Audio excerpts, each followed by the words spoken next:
G'day folks, Andy here from McDowall Manor.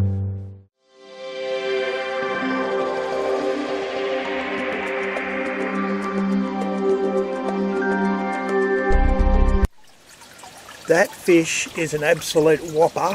Holy dooly, and so is the other one. Look at them.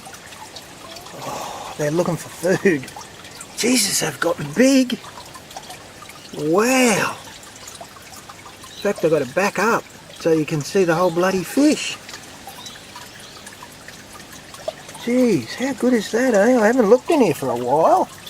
Oh, that one was a bit smaller. Yeah, I haven't done a check. They're hungry as. I'll throw some food in. Let's see what happens. Alright. I just fed them about bloody 2 minutes ago. They're obviously hungry. So if they're hungry, I'll let them eat.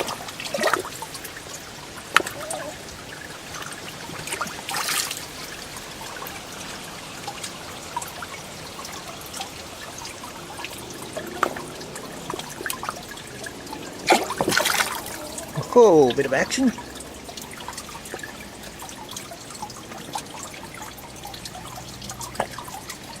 Well, that's the jade perch.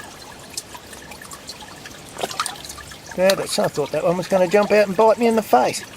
Now that summer's almost here, they're back into their lively little ways.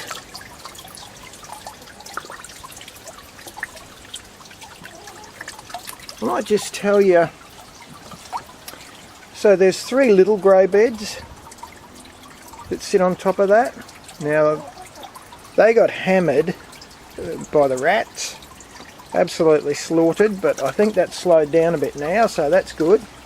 So there's one pump runs out of there and does these little grey beds, and they just have little sprinkler fittings for irrigation. That seems to work okay.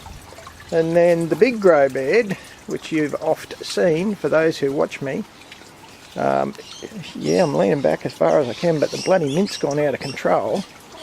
Oh, look at that, we're getting shallots coming up. I'm actually doing quite well with shallots. This end gets hammered by rats. So I've got 2 bait stations, a relocation trap, and 2 of the old style traps. You can see I haven't even really baited them, they're more just to sort of go off and scare them. I put some coriander in the other day, and as usual, hammered by the rats. Thank God the rats don't like bloody shallots, eh?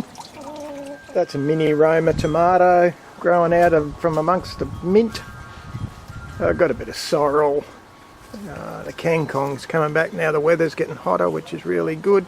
One of my favourites.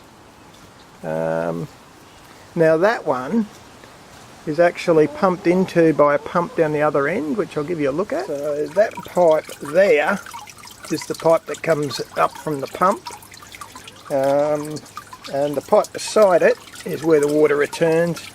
It goes into a box that's got a couple of big sponges in it, acts like a secondary filter. So yeah, that's how it's done. I've now got an overflow on this bed which runs back into the fish, so if something goes wrong and I'm flooding the big bed, it should return to the tank.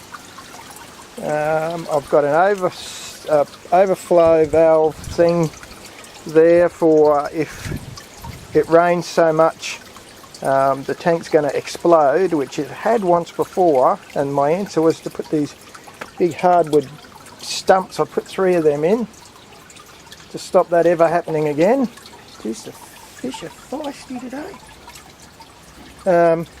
Anyway, sorry about that, I got distracted, didn't I? So that's largely how she works. For those who've watched me for a while, you know that normally people would say, 2 pumps, Andy, why the hell are you running 2 pumps?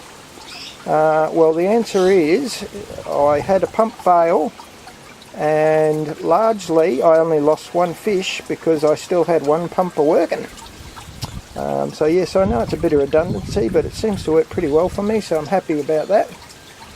But that's a brief look at how the aquaponics ended up evolving. It certainly was I built this bit with a fish tank. Where's my finger? The fish tank and the little beds I built first, and then probably 12 months later I realised I had a heap of nutrients that I could use to grow a lot more stuff, so that's when this big bed came along. There is a clip somewhere about me and my grandson making that. Probably one of the things I would say to you is do not plant mint in an aquaponics system, because it's notorious for going out of control, and that certainly happened here. I actually try to keep it, if it starts progressing down that end too much where the outlet is, see the standpipe there, I pull it out. So I do actually pull a lot and throw it on the ground if I can't use it. We use a fair bit too, of course. But yeah, that's sort of a quick potted version of how the aquaponics ended up going. Hope that's of help to someone. If you're thinking about building a system, have a look at a few people's. I tried to go as simple as I could. So for example, I have no swirl filters or any of that sort of stuff. And mine's been running, gee, probably easy for 3 years now, so it's certainly working. Right, you have a good one, folks.